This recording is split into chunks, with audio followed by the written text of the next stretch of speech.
Nenhuma surpresa com o final do julgamento do ex-presidente Jair Bolsonaro e de outros 7 réus. O que ficou evidenciado foi o vácuo entre o único juiz de carreira da turma, o ministro Luiz Fux, e os demais ministros daquele grupo.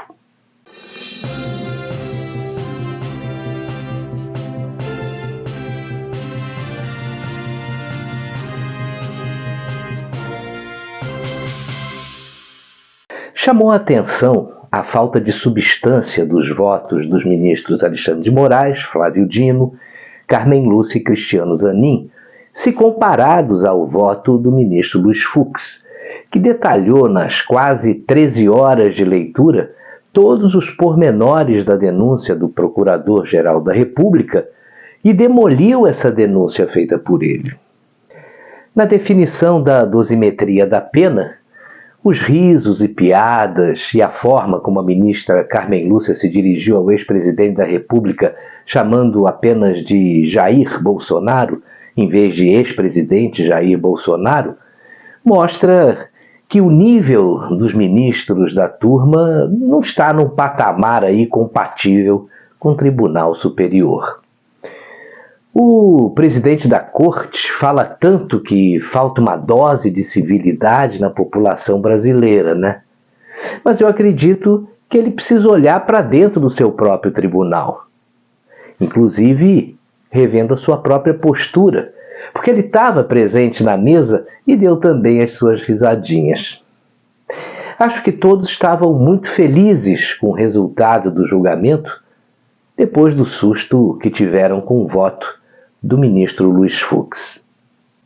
E por falar nele, mostrou coerência com seu voto, se negando a participar da definição da dosimetria das penas.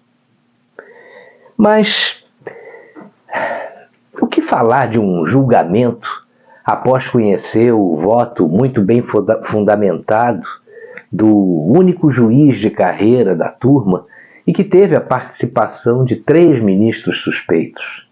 Cristiano Zanin, o ex-advogado do Lula, rival do ex-presidente. Flávio Dino, que chamou Bolsonaro de demônio recentemente. E Alexandre de Moraes, que é vítima, investigador, acusador e também juiz. Da ministra Carmen Lúcia não precisamos nem falar, porque ela normalmente segue o voto do relator. Prevaleceu a narrativa e não a justiça, né? Bolsonaro foi condenado a 27 anos e 3 meses em regime fechado, e os demais réus também pegaram penas aí bastante altas, a faixa de 24 a 26 anos de prisão. Realmente, eu tenho que admitir que o presidente do Supremo, o ministro Luiz Roberto Barroso, foi um visionário, né? Quando ele disse: derrotamos o bolsonarismo. Mas com relação a essa afirmação, há controvérsias. Cabe agora ao Congresso apurar com a máxima urgência as denúncias seríssimas com relação à vaza-toga e ao que revelou o ex-assessor do ministro Alexandre de Moraes, Eduardo Tagliaferro. Se devidamente apuradas e comprovadas, esse julgamento cai por terra.